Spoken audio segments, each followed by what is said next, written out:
Are you ready to dive into a world where power was everything and life was cheap?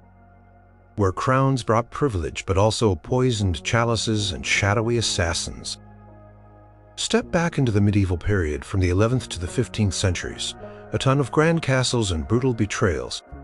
It was an era when queens, though seemingly protected by their royal status, often found themselves at the heart of deadly political games. Their beauty, their bloodlines, their very existence could threaten rivals, secure alliances, or destabilize kingdoms. Many met their end in ways that history has never fully explained. Were they victims of illness, accident, or something far more sinister? Could the walls of their lavish chambers have whispered secrets of murder never meant to see the light of day? Number 10. Elizabeth Woodville, Queen of England. The year was 1492, and whispers still clung to the name of Elizabeth Woodville, the once radiant Queen of England. Her story was one of extraordinary rise and tragic fall, a testament to the brutal realities of power in 15th century England. Born into a relatively minor gentry family, Elizabeth's marriage to King Edward IV in 1464 was a scandalous secret affair that rocked the English court. She was a commoner, a widow with 2 sons, and already considered past her prime at 27, yet Edward, captivated by her beauty and spirit, defied his powerful cousin, the Earl of Warwick, and made her his queen. This audacious act plunged England deeper into the bloody Wars of the Roses, a brutal dynastic struggle between the houses of Lancaster and York. Elizabeth's family, the Woodvilles, quickly ascended to positions of power and wealth, sparking resentment from the old nobility who saw them as upstarts. Her early reign was marked by fierce opposition and intrigue.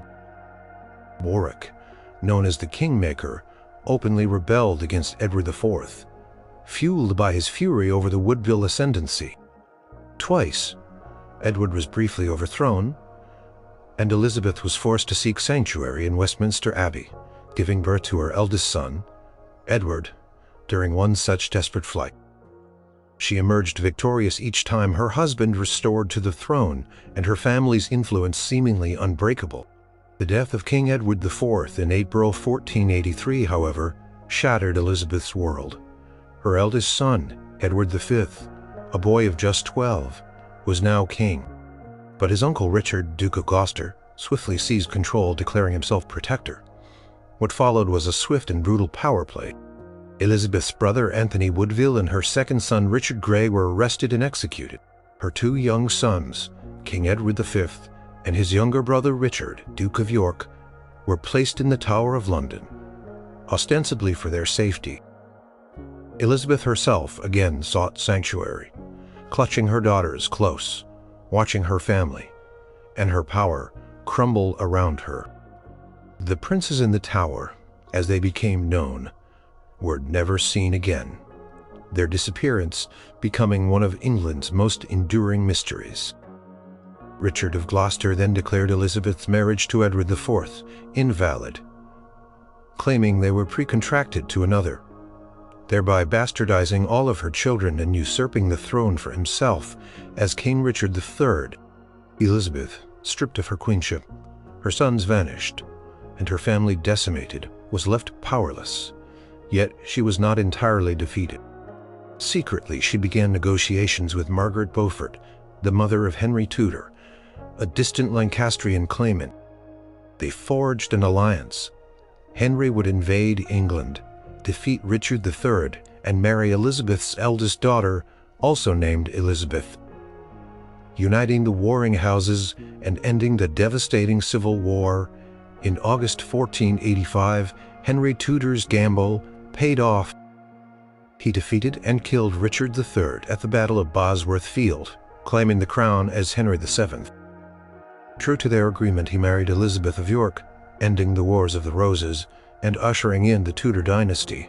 For Elizabeth Woodville, it seemed a form of vindication. Her daughter was queen, her lineage secured on the throne. She was granted a pension and seemingly restored to a position of honor at court. But the peace was fragile, and Elizabeth Woodville's own fate remained uncertain. In 1487, just 2 years after her daughter became queen, Elizabeth was abruptly stripped of her lands and revenues and sent to live out her days in Bermondsey Abbey, a monastery just south of London. The official reason was her alleged involvement in Lambert Simnel's rebellion, a Yorkist plot to place a pretender on the throne, claiming to be one of the princes in the Tower. Many historians, like Agnes Strickland in her Lives of the Queens of England, suggest this was merely a convenient excuse. Elizabeth's presence, her very existence, was a constant reminder of the volatile Yorkist claim, a threat to the newly established Tudor legitimacy. She was the mother of the lost princes, the former queen, a potent symbol for any Yorkist uprising. Elizabeth Woodville lived in Bermondsey Abbey for 5 more years. During this time she was visited by her daughters, including Queen Elizabeth of York, and seemingly lived a quiet, pious life. However, her sudden removal from court and her subsequent death in the relative obscurity of the abbey have long fueled speculation. The official record states she died on June 8, 1492. Was it simply old age and the strains of a tumultuous life? Finally catching up to her, she was around 55, a reasonable age for the time. Or was her removal to the abbey a soft imprisonment, a way to isolate her and ensure she could no longer pose a threat?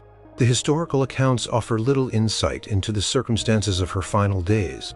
No chronicler details a specific illness or a rapid decline. As historian David McGibbon notes in The Wives of Henry VII, her demise, like much of her later life, was shrouded in a deliberate obscurity. This lack of detail, combined with the extreme political tensions of the era and Elizabeth's own dangerous knowledge about the fate of her sons, has led some to question if her death was entirely natural. Did the Tudors, keen to consolidate their power and remove any lingering threats, orchestrate her quiet removal? Was her death in the abbey a convenience ensuring no more Yorkist claimants or rebellions could be rallied around her? The silence surrounding her passing is deafening. Was it simply a natural death, or a carefully managed disappearance from the political stage, ending in a demise that suited the new ruling dynasty? Questions surrounding Elizabeth Woodville's final fate, much like those of her 2 lost sons, continue to echo through the centuries, unanswered. Number 9. Joan of the Tower, Queen of Scotland. Born in 1321 at the formidable Tower of London, Joan of the Tower was an English princess, the youngest daughter of King Edward II and Isabella of France, the infamous She-Wolf of France. Her childhood was a tumultuous one, marked by the escalating tensions between her parents, culminating in her mother's invasion of England with her lover, Roger Mortimer, and the subsequent deposition and mysterious death of her father. By the age of 6, Joan's brother Edward III was on the throne, and a new political landscape was rapidly forming. Her marriage, arranged in 1328, was a cornerstone of the Treaty of Edinburgh-Northampton, which formally recognized Scotland's independence from England after decades of brutal warfare. At just 7 years old, Joan was wed to David II, the 4-year-old heir to the Scottish throne. The union took place in the grand setting of Berwick-upon-Tweed, a border town hotly contested between the 2 nations. This child marriage, while politically significant, bound her to a turbulent future in a kingdom constantly vying for its survival against its powerful southern neighbor. Her early years as Queen of Scotland were far from stable. Following the death of his father, Robert the Bruce, David II inherited a kingdom still reeling from war and facing renewed English aggression. In 1333, the Battle of Culloden Hill resulted in a devastating Scottish defeat, forcing David and Joan to flee to France for their safety. They found refuge at the court of Philip VI, Joan's uncle, where they remained for 7 years. This exile shaped their relationship, forging a bond in adversity. Upon their return to Scotland in 1341, David II sought to reassert his authority and continue his father's legacy of independence. However, his reign was plagued by internal conflicts and renewed clashes with England. In 1346, David led a Scottish invasion of England, hoping to relieve pressure on his French allies during the 100 Years' War. This disastrous campaign culminated in the Battle of Neville's Cross, where David was captured and spent the next 11 years as a prisoner in England. During David's long captivity, Queen Joan remained in Scotland for some time, attempting to govern in her husband's stead. However, the Scottish nobility, often fractious and vying for power, made her position difficult. She eventually returned to England, ostensibly to be near her imprisoned husband, but also likely seeking the protection and influence of her brother Edward III. She lived in England, maintaining contact with David and even accompanying him on some of his trips outside the Tower, as noted by chroniclers like Jean Froissart. She played a crucial role in the negotiations for his release, often acting as an intermediary between the two kingdoms. David II was finally ransomed in 1357, and Joan returned with him to Scotland. However, their reunion was not a happy one. The long separation, coupled with David's growing unpopularity in Scotland and the fact that they had no children, strained their marriage. David's attempts to rule decisively and his flirtations with proposing an English successor to the Scottish throne alienated many of his nobles. Joan, an Englishwoman by birth, found herself in an increasingly difficult position, viewed with suspicion by some Scottish factions who questioned her loyalties. In 1362, just 5 years after her return to Scotland, Queen Joan died suddenly. The official records are sparse, offering little detail beyond the date of her death. She was just 41 years old. Chroniclers of the time, such as Andrew of Wintoun in his Original Chronicle of Scotland, mention her passing without elaborating on the cause. This lack of information is striking for a queen, especially one so closely connected to both the English and Scottish thrones. The circumstances surrounding her death raise many questions. She had returned to a kingdom where her husband was increasingly unpopular, and where her English heritage was a point of contention. Her marriage was failing, and the absence of an heir meant the succession was a constant source of anxiety. Who benefited from her death? David II, who was free to seek a new wife and produce an heir, or perhaps Scottish nobles who saw her as a potential conduit for English influence? Historian Robert Bartlett, in his England under the Norman and Angevins, points out that royal deaths, especially those that occurred without clear prolonged illness, were often viewed with suspicion in the medieval period. The official silence surrounding Joan of the Tower's death has led to lingering speculation. Was it simply a sudden illness, a stroke, or a swift contagion that swept her away? Or was her demise a convenient solution to a political problem?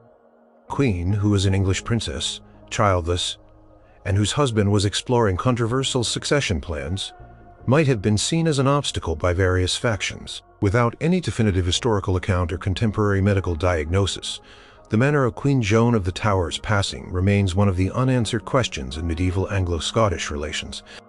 Was it a natural end, or did the turbulent political currents of her life finally consume her in a more sinister way? The truth remains lost to the mists of time. Number 8. Constance of Aragon, Queen of Hungary and Sicily. Born into the powerful House of Barcelona in 1179, Constance of Aragon was destined for a life of political marriages and royal responsibilities. Her father was King Alfonso II of Aragon, and her mother was Sancha of Castile. From an early age, Constance was educated in the intricacies of royal court life, preparing her for the significant role she would play in the complex web of European politics. Her beauty and intelligence were often lauded by contemporary chroniclers, marking her as a valuable pawn in the diplomatic games of her era. Her first major political marriage occurred in 1198, when she wed King Emeric of Hungary. This union was strategically important, linking the growing power of Aragon with the emerging kingdom of Hungary. Constance quickly adapted to her new role, giving birth to a son, Ladislaus, who became the heir to the Hungarian throne. However, her time as Queen of Hungary was tragically short. King Emeric died in 1204, leaving their young son as king, with Emeric's brother Andrew as regent. The situation in Hungary was precarious, and young Ladislaus IV soon died in 1205 under circumstances that, while often attributed to natural causes, were incredibly convenient for his uncle Andrew, who then claimed the Hungarian throne for himself. Constance, a queen dowager with no remaining power base in Hungary, soon left the country. Her second marriage was even more significant, catapulting her onto the grand stage of European power. In 1209, she married Frederick II, the young and ambitious King of Sicily who would later become Holy Roman Emperor. Frederick was a mere 14 years old at the time, while Constance was in her early 30s, a mature and experienced queen. This age difference, coupled with Constance's wisdom and diplomatic skills, made her a valuable partner for the young ruler. Their union was a cornerstone of Frederick's imperial ambitions, consolidating his hold on Sicily and providing him with an heir. Henry, born in 1211, Constance played a crucial role in Frederick's early reign. She acted as a regent during his absences, governing Sicily with a firm hand and maintaining stability in a kingdom that was often fractious. She accompanied Frederick on his momentous journey to Germany in 1212, where he successfully challenged Otto IV for the Holy Roman Empire. Chroniclers like Richard of San Germano noted her significant influence and her role in securing alliances and managing court affairs, highlighting her political acumen. Her tenure as Queen of Sicily and future Empress was marked by political stability and Frederick's rising power. She was a constant, steady presence, a mature hand guiding her ambitious young husband.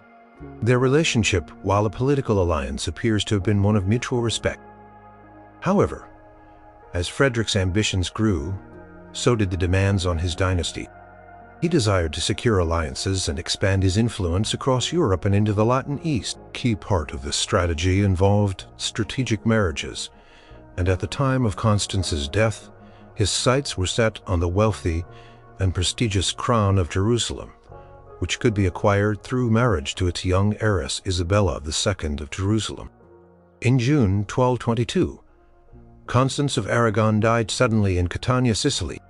The official cause of death was not widely recorded, and it is generally assumed to have been a natural illness. She was 43 years old, a reasonable age for a medieval queen, but her death was notably swift and unexpected, especially given her active role in governance and her apparent good health prior to her demise. Contemporary sources offer little specific detail, leading to a void in historical accounts. This sudden demise proved incredibly convenient for Frederick II. Within months of Constance's death, Frederick finalized his plans to marry Isabella II of Jerusalem. This union, which occurred in 1225, provided him with a direct claim to the Kingdom of Jerusalem, a critical piece of his grand imperial strategy and his crusading ambitions.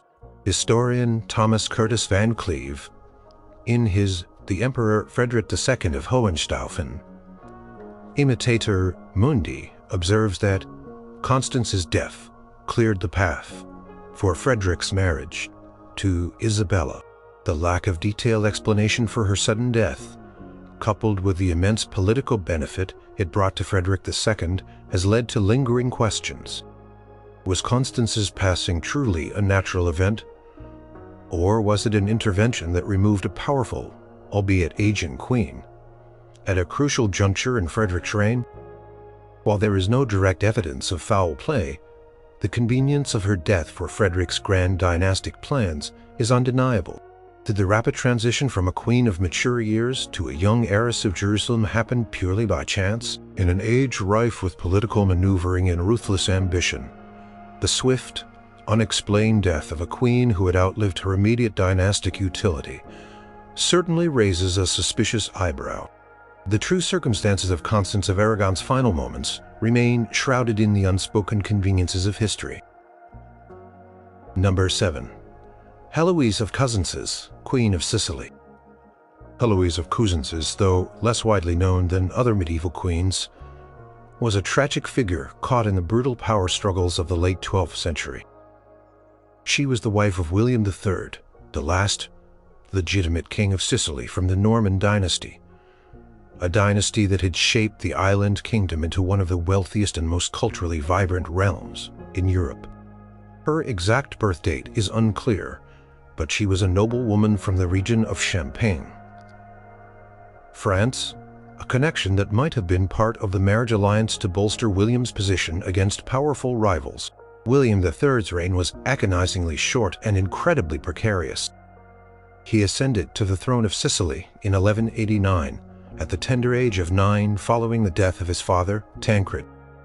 His mother, Sibylla of Acera, acted as regent, desperately trying to protect her young son's inheritance.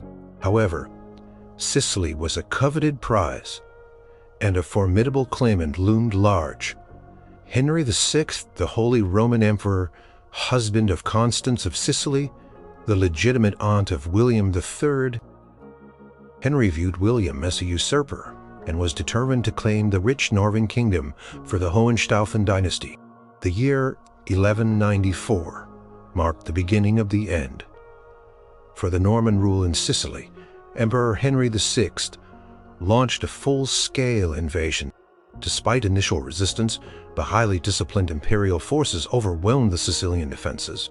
William III and his family, including Queen Heloise and their children, were besieged in Palermo. After a promise of safe conduct and a generous compensation, William surrendered the city and his throne. However, Henry VI, infamous for his ruthlessness, did not honor his word.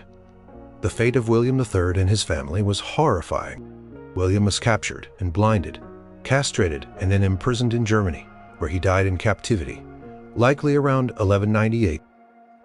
His mother, Sibylla, and his sisters were also taken captive and imprisoned in German castles. Their exact fates vary in historical accounts, but they were generally believed to have died in harsh conditions, removed as potential threats to Hohenstaufen rule.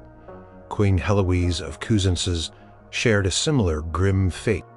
She too was taken captive along with her family and transported to Germany. The historical record regarding her exact circumstances of imprisonment and her death is exceptionally sparse, reflecting the systematic suppression of the Norman royal line by the victorious Hohenstaufens. It is believed that she was imprisoned in the formidable castle of Trifels, a notorious imperial prison or a similar stronghold, alongside her husband and other members of the Sicilian royal family. The date of Heloise's death is not definitively recorded, but it is generally placed around 1198. The same year, her husband, William III, is believed to have died in captivity. The cause of her death is also unstated. In most historical documents, was it due to the harsh conditions of imprisonment, illness, or something more direct? The convenient timing of her death, alongside that of her husband and the other key figures of the deposed Norman dynasty, certainly raises questions. With the entire direct Norman line systematically eliminated, the Hohenstaufen claim to Sicily became undisputed. As chronicler Godfrey of Viterbo, often a mouthpiece for the Hohenstaufens, makes no mention of her death details, it suggests a deliberate silence. Historian John Julius Norwich, in his comprehensive The Kingdom in the Sun, 1130 to 1194, recounts the brutal efficiency with which Henry VI consolidated his power, eliminating all potential rivals. He notes that the fate of William III and his family remains one of the darkest chapters in Hohenstaufen history, shrouded in deliberate obscurity. The deaths of all immediate members of the deposed royal family in German captivity, often with no stated cause beyond illness or unknown, were highly suspicious. It was a common tactic in medieval politics to ensure dynastic security through the removal of all rival claimants. Was Heloise of Cosences simply another victim of the harsh realities of medieval imprisonment, succumbing to disease or neglect? Or was her death, like that of her husband and children, a carefully orchestrated event designed to utterly extinguish the Norman royal line and secure the Hohenstaufen grip on Sicily? The lack of any precise details, the convenient timing, and the ruthless nature of Emperor Henry VI suggest that her death was likely not a natural occurrence but rather a deliberate act to remove any lingering dynastic. Her story is a chilling reminder of how queens, even those from powerful families, could be erased from history when they became inconvenient to a new regime. The truth of her death remains a dark secret within the walls of a forgotten German prison. Number 6. Agnes of Morenia, Queen of France. Agnes of Morenia entered the complicated world of French royalty in 1196, marrying King Philip II, Augustus, one of the most powerful and shrewd monarchs of his era. She was a beautiful and gentle woman, daughter of Duke Berthold IV of Morenia, a territory in what is now modern-day Somme and parts of Austria. However, her marriage to Philip Augustus was highly controversial, even scandalous, and immediately plunged France into a major political and religious crisis. The problem was that Philip Augustus was already married. His first wife, Isabella of Hainaut, had died in 1190. But his second wife, Ingeborg of Denmark, was very much alive. Philip had married Ingeborg in 1193, but almost immediately after the wedding he had taken an inexplicable dislike to her, tried to have the marriage annulled, and then confined her. When the church refused his annulment, Philip essentially abandoned Ingeborg and sought a new wife in Agnes. This blatant disregard for church law and the sanctity of marriage drew the fierce condemnation of Pope Innocent III, a formidable and uncompromising pontiff. The Pope demanded that Philip take Ingeborg back as his rightful queen. When Philip refused, Innocent III placed France under a papal interdict in 1200. This was a devastating punishment. All religious services, including Mass, baptisms, marriages, and burials, were forbidden throughout the entire kingdom. Churches were closed, and the dead went unburied in consecrated ground. It was a spiritual and social catastrophe for medieval society, designed to force the king's hand by turning his own people against him. Despite the immense pressure, Philip initially resisted, deeply attached to Agnes, who had already given him 2 children, a son named Philip Pell and a daughter named Marie. These children, born during the interdict, were considered illegitimate by the church. Agnes was known for quiet dignity and grace, enduring the condemnation with remarkable fortitude. Chroniclers of the period such as Roger of Hoven noted her gentle nature, which seemed to stand in stark contrast to the storm raging around her. The interdict caused immense suffering throughout France. Public pressure mounted on Philip Augustus. Finally, in September 1200, Philip appeared to submit, agreeing to publicly take Ingeborg back, thereby lifting the interdict. However, he quickly confined Ingeborg, once more keeping Agnes as his de facto queen. This further infuriated the Pope, who threatened to renew the interdict and even excommunicate Philip personally.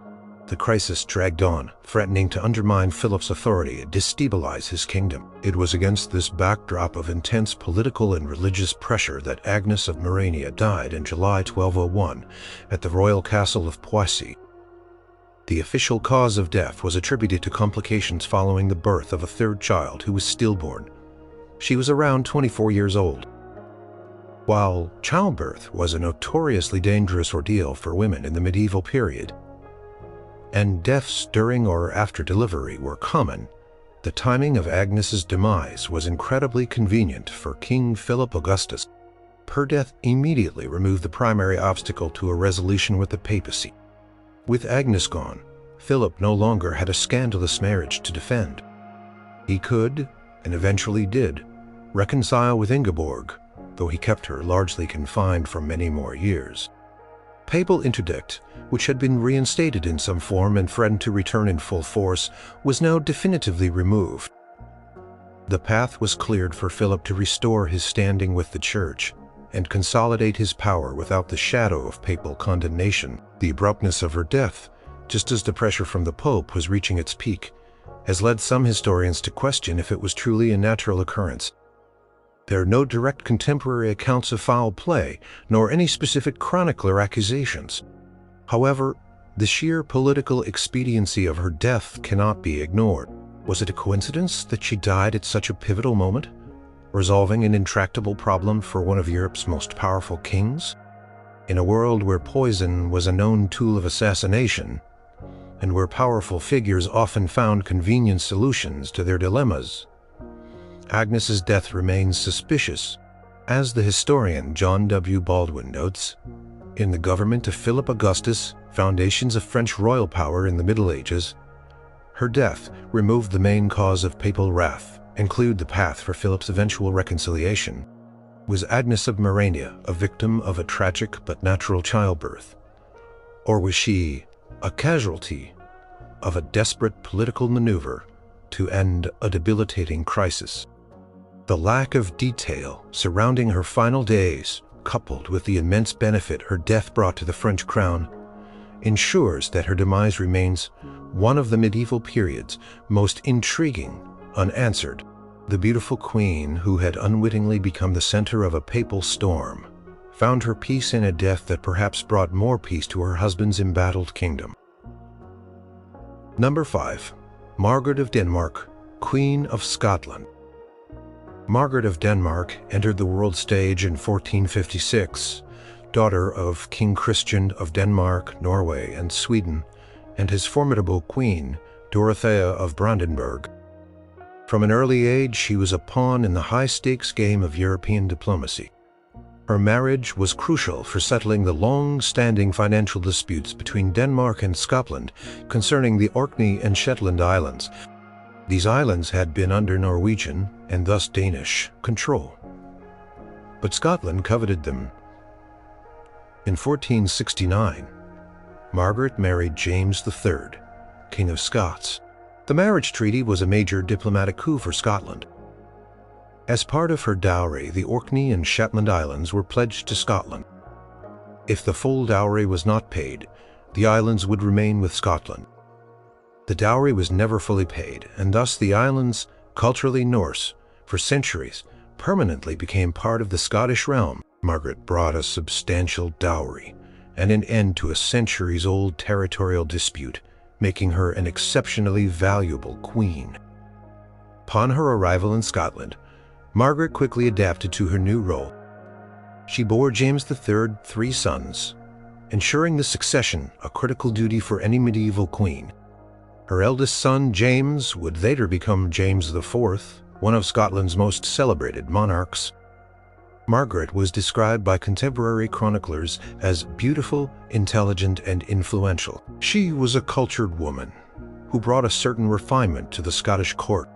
However, her husband, James III, proved to be an increasingly unpopular monarch.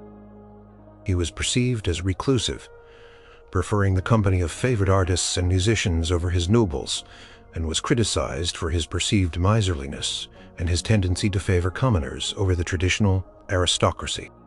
This alienated many powerful Scottish lords, leading to deep divisions within the kingdom. By the 1480s, Scotland was teetering on the brink of civil war, with a powerful faction of nobles, including the Earl of Angus and the Earl of Argyll, openly plotting against the king.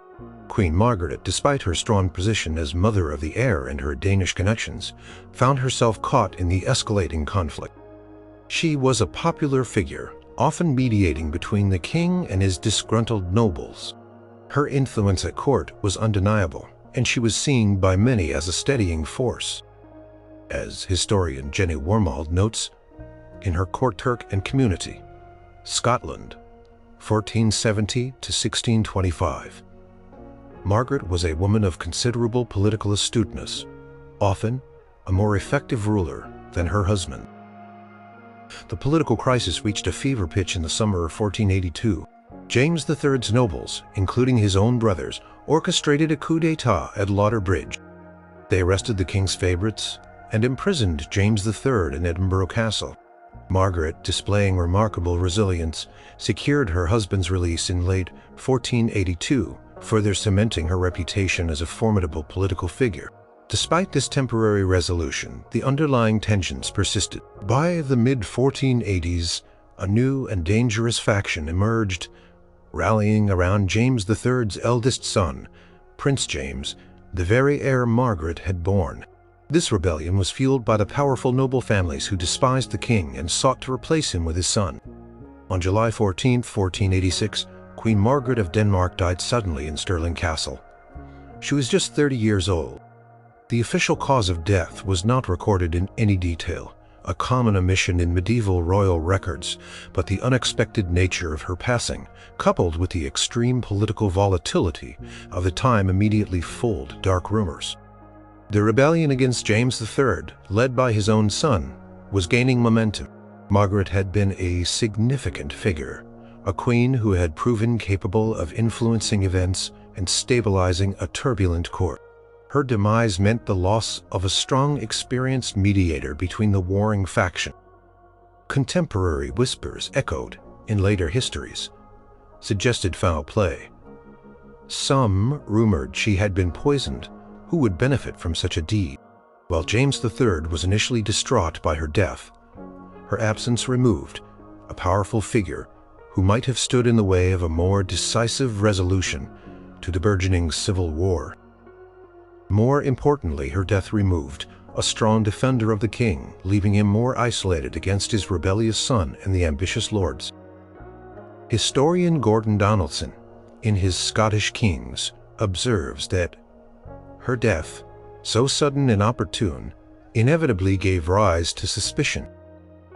There is no definitive proof of murder, no confession, no contemporary inquest that points to poison.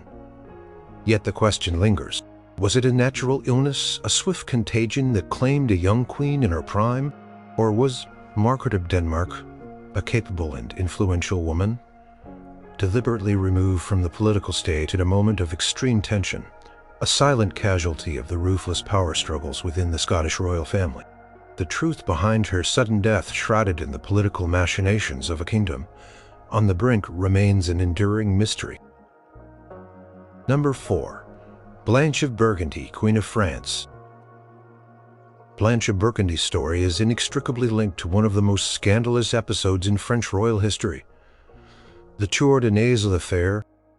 Born around 1296, she was a beautiful and vivacious noblewoman from the powerful House of Burgundy, daughter of Count Otto IV of Burgundy. In 1308, she was married to Charles, the youngest son of King Philip IV. The Fair of France. Her sisters also made prestigious matches. Jean married Philip IV's second son. Philip and Marguerite married his eldest son, Louis. This triple alliance seemed to secure the future of the French royal family. The early years of Blanche's marriage were uneventful, but everything changed in 1314 with the Tour de Nesle affair. This scandal rocked the very foundations of the Capetian dynasty.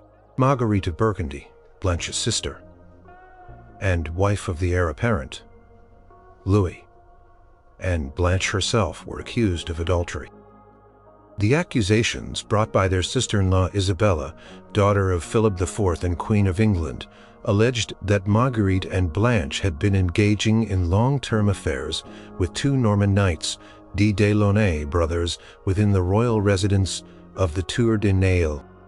Jean Blanche's other sister was initially accused of knowing about the affairs and keeping silent, though she was later cleared. The fallout was immediate and brutal. The Delaunay brothers were arrested, tortured, and executed with horrific cruelty, flayed alive, castrated, and then hanged. Marguerite and Blanche were also arrested and imprisoned. Marguerite was sent to Château Gaillard, a formidable fortress, while Blanche was initially confined in a different castle, likely Château Gaillard as well, or perhaps the Château de Gisors. Their royal status offered no protection from the wrath of King Philip IV, who was obsessed with the purity of his lineage and the honor of his dynasty. The public scandal was immense, shaking faith in the morality of the royal family. Marguerite of Burgundy, imprisoned in the depths of Château Gaillard, died 1315 under highly suspicious circumstances. Her death, just a year after her imprisonment, while convenient for her husband, Louis X, who promptly remarried, was often attributed to deliberate starvation or mistreatment. Blanche's fate was similarly grim, though her imprisonment was longer. She was condemned to perpetual imprisonment. Her husband, Charles, was desperate for an heir, and a queen tainted by such scandal was a significant liability. When Charles became King Charles IV in 1322, the need for a legitimate, untainted queen became paramount. He sought an annulment from Blanche on grounds of consanguinity, though the real reason was clearly her adultery and imprisonment. The annulment was granted by Pope John XXII in 1322. After the annulment, Blanche remained imprisoned. Her exact place of confinement during her later years is debated, but it was almost certainly Château Gaillard or another isolated royal fortress. She was now a former queen, stripped of her titles, disgraced, and held in conditions that were harsh by any standard. Her health likely deteriorated over the years of confinement, marked by isolation and psychological strain. Blanch of Burgundy died in 1326. Her death, like that of her sister Margaret, was not well documented in terms of its cause. She had been imprisoned for 12 years, a long and arduous confinement for anyone, let alone a woman of noble birth accustomed to luxury. While official accounts often attribute her death to natural causes, possibly from illness brought on by the harsh conditions of her imprisonment, the convenient timing and the long-term benefit for her former husband, King Charles IV, have raised questions. Her death occurred just as Charles IV was actively trying to secure his dynasty. He had already married his second wife, Marie of Luxembourg, who had died in 1324 without producing a living male heir.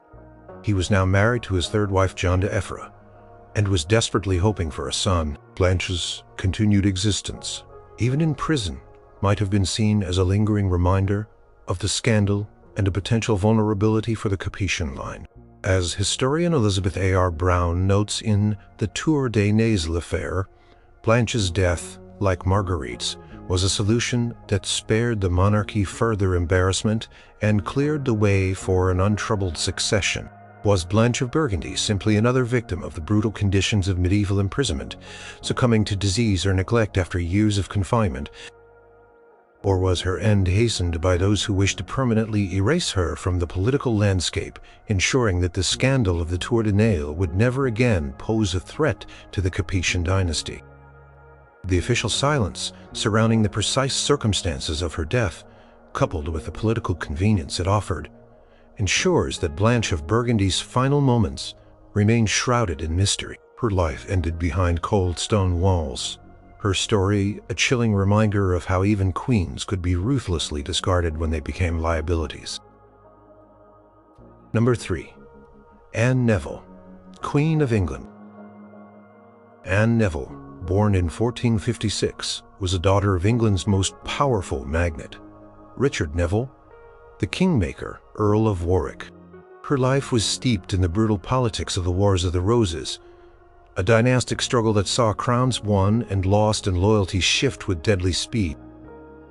Initially, Anne was married to Edward of Westminster, the Lancastrian Prince of Wales, a union forged by her father, who had dramatically switched allegiance from the Yorkists to the Lancastrians. But this marriage was tragically short-lived. Edward was killed at the Battle of Tewkesbury in 1471, leaving Anne a widow at just 14 years old. Her circumstances became even more precarious as the Yorkists, led by Edward IV, triumphed. Anne found herself at the mercy of her ambitious brother-in-law, Richard, Duke of Gloucester, later Richard III, who rescued her from the clutches of his brother George, Duke of Clarence. George, who was married to Anne's elder sister, Isabel, sought to control Anne's vast inheritance. Richard, however, also had his eye on Anne's wealth, and, more importantly, on her royal blood and a legitimate claim to the throne through her deceased husband. In 1472, Anne married Richard, Duke of Gloucester. Their early years together seemed relatively stable, a brief respite from the relentless political turmoil. They had one son, Edward, born in 1473, who became their focus and joy. Richard served his brother Edward IV, loyally commanding armies and holding significant power in the north of England. Anne, as Duchess of Gloucester, presided over a grand household and enjoyed a life of privilege, though overshadowed by the constant threat of renewed conflict. Turning point came in April 1483 with the sudden death of King Edward IV. Richard, Duke of Gloucester, was named protector of his young nephew, the new king, Edward V. What followed was a swift and brutal seizure of power. Richard arrested and executed leading members of the Woodville family, imprisoned his nephews, Edward V, and his younger brother, Richard, Duke of York, in the Tower of London, and then claimed the throne for himself, becoming King Richard III in June 1483. Anne Neville, his wife, was crowned Queen of England alongside him in a lavish ceremony at Westminster Abbey, a role she had likely never truly expected to hold. Her time as queen, however, was brief and shadowed by tragedy. Her only son and heir, Edward, Prince of Wales, died in April 1484, just 10 months after his father's coronation. The loss devastated Anne. Chroniclers reported her profound grief. The death of the young prince was a major blow to Richard III's reign, leaving him without a direct male heir and raising questions about the future of the Yorkist dynasty. Following her son's death, Anne's own health began to rapidly decline. She had long been described as frail and prone to illness. Contemporary accounts, such as the Croyland Chronicle, noted her languishing and pining state. However, the timing of her illness and subsequent death, coupled with Richard III's precarious position and his desperate need for an heir, immediately fooled sinister rumors. Anne Neville died on March 16, 1485, at Westminster, just a few months shy of her 29th birthday. The official cause of death was attributed to consumption or tuberculosis, a common and often fatal disease of the time. However, whispers of poison spread rapidly through the court and across England. Richard III was already deeply unpopular, facing accusations of regicide and usurpation following the disappearance of the princes in the Tower. The sudden death of his queen, who was no longer able to provide him an heir, seemed too convenient. The rumors suggested that Richard III had poisoned Anne in order to marry someone else, specifically his niece, Elizabeth of York, daughter of the deceased Edward IV. A marriage to Elizabeth would have united the Yorkist factions, bolstered Richard's legitimacy, and potentially provided him with a new heir. While Richard publicly denied these rumors, making a statement to the London mayor and citizens that he had never intended to harm his queen and had been distressed by her ill health, the accusation stuck. Historian Alison Weir, in her biography of Richard III, The Princes in the Tower, discusses these rumors extensively, noting that the speed of her decline and the convenient timing of her death fed widespread suspicion. While medical understanding in the 15th century was limited and a chronic illness like tuberculosis could indeed lead to a rapid decline, the intense political climate and Richard's desperate need for an heir made people suspicious. Did her genuine illness simply accelerate at a politically opportune moment, or was it given a sinister helping hand? There is no definitive proof to confirm the poisoning, nor is there any concrete evidence to definitively rule it out. Richard III's reign ended just 5 months after Anne's death at the Battle of Bosworth Field, denying him the opportunity to remarry. Anne Neville's death remains shrouded in the dark suspicions of a ruthless era.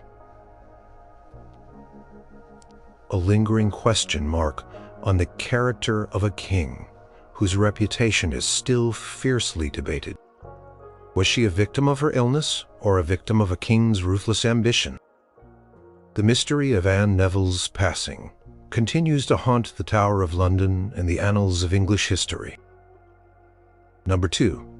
Joanna I of Naples, Queen of Naples. Joanna I of Naples, born in 1326, was a monarch unlike many of her contemporaries. She was a powerful and independent queen regnant, ruling the southern Italian kingdom of Naples and Countess of Provence in her own right. Her life was a dramatic tapestry of political intrigue, personal tragedy, and relentless power struggles that earned her a notorious reputation. Joanna inherited the throne at the young age of 16 in 1343 upon the death of her grandfather, Robert the Wise. From the outset, her reign was fraught with challenges. Her first husband was Andrew of Hungary, a cousin to whom she had been married since childhood. Andrew was an ambitious and boorish man, widely disliked by the Neapolitan court, who sought to assert his own authority and be crowned king rather than merely consort. The marriage was deeply unhappy. In September 1345, disaster struck. Andrew was brutally murdered while staying at Aversa, a royal palace near Naples. He was lured from his bedroom, overpowered and strangled, his body thrown from a window. The murder sent shockwaves across Europe. While the exact perpetrators and orchestrators of the plot were never fully identified, suspicion immediately fell upon Queen Joanna. Her enemies, particularly Andrew's brother Louis I of Hungary, vehemently accused her of complicity, or at least of knowing about the plot and doing nothing to prevent it. Joanna maintained her innocence, but the cloud of suspicion never fully lifted. Louis of Hungary invaded Naples in 1347, seeking vengeance for his brother's murder. Joanna was forced to flee to her territories in Provence, where she faced an inquisition by the Pope in Avignon. She was eventually acquitted of the murder, in part due to her strong defense and the papal need for a stable ally in southern Italy. She regained her kingdom in 1348 after the Black Death forced Louis of Hungary to withdraw. Joanna's long reign, 1343 to 1382, was a constant struggle for control.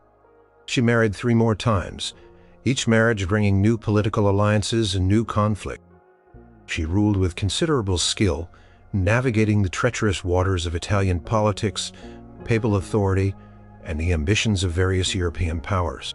She was known for her intellectual curiosity, her patronage of the arts, and her strong will. However, her complex web of alliances eventually led to her downfall. In the late 1370s, during the Great Western Schism, Joanna sided with the Avignon Pope, Clement VII, rather than the Roman Pope, Urban VI. This angered Urban VI, who excommunicated her and declared her deposed from her throne. He then offered the crown of Naples to Charles of Durazzo, a powerful cousin from a rival branch of the Angevin family. Charles, who had married Joanna's niece, was a ruthless and ambitious figure. In 1381, Charles of Durazzo invaded Naples with the support of Pope Urban VI. Joanna, now in her mid-50s, was besieged in her Castel Nuovo in Naples. After a fierce resistance, she was captured in July 1381. Charles of Durazzo became King Charles III of Naples. Joanna I was imprisoned, first in the Castel de Lovo, and then transferred to the castle of Muro Lucano, in the mountainous Basilicata region. Her fate was sealed. Charles of Durazzo knew that as long as Joanna lived, she remained a potential rallying point for opposition, especially with her adoption of Louis I, Duke of Anjou, as her heir, a move that directly challenged Charles's claim.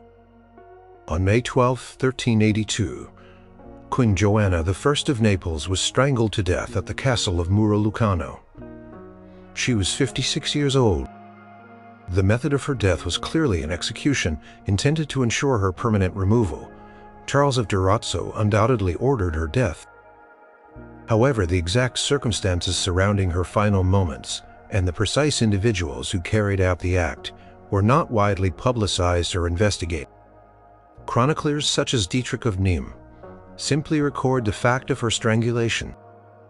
While the primary orchestrator, Charles of Durazzo, is clear, the unsolved aspect lies in the immediate context. Was it a simple order carried out by loyal soldiers? Or were there other factions involved, other hands manipulating the situation to ensure Joanna's permanent silence? Her turbulent life had created many enemies, and her death closed many political chapters. Did Charles act alone, or was he pressured by other forces? Perhaps those connected to Louis of Hungary, who might have seen her as a convenient solution to a decades-old feud. As historian Dennis Mack Smith points out in his Medieval Sicily, Joanna's death was a political necessity for Charles, but the manner of it and the full extent of the conspiracy behind it remains somewhat obscure. The image of a powerful queen who had survived accusations of murder and navigated decades of political turmoil, finally meeting her end by strangulation in a remote castle, leaves a chilling unanswered question.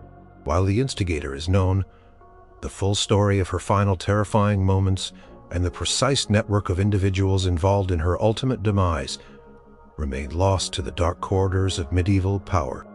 Was it a clean, decisive execution, or a more complex plot to silence a queen who knew too much and held too much power?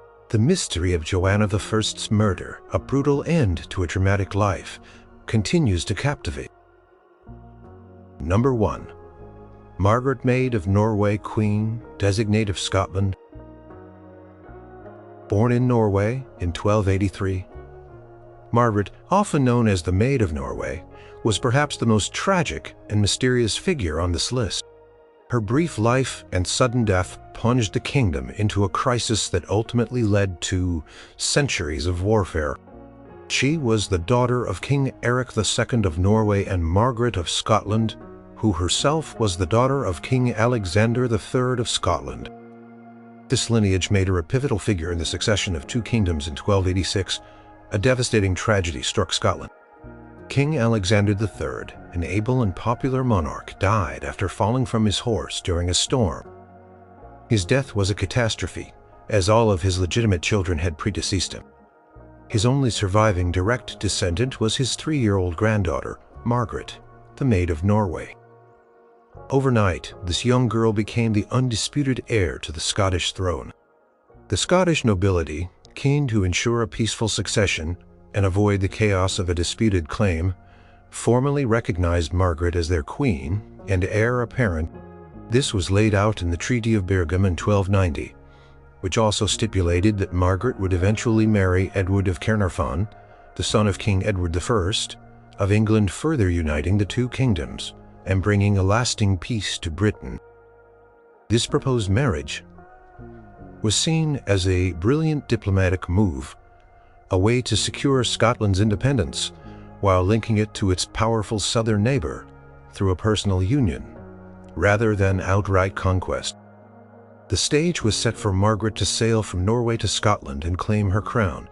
The anticipation was immense. The future of Scotland hinged on this young girl's journey. Preparations were made for her coronation, and the Scottish people eagerly awaited their child queen. However, Margaret never reached Scotland.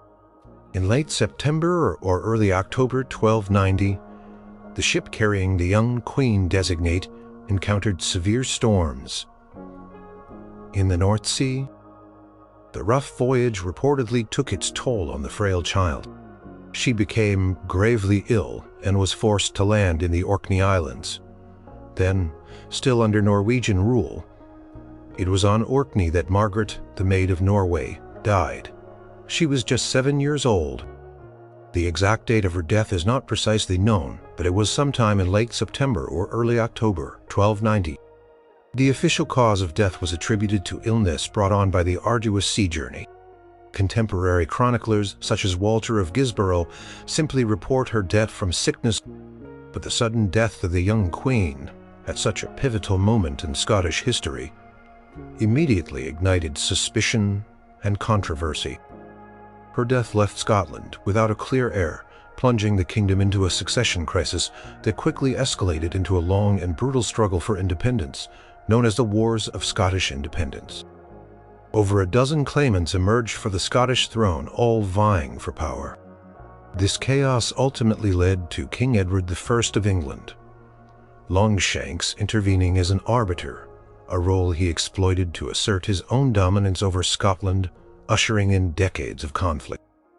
The very convenience of Margaret's death for Edward I, who had long harbored ambitions of uniting Britain under his rule, has fueled lingering questions.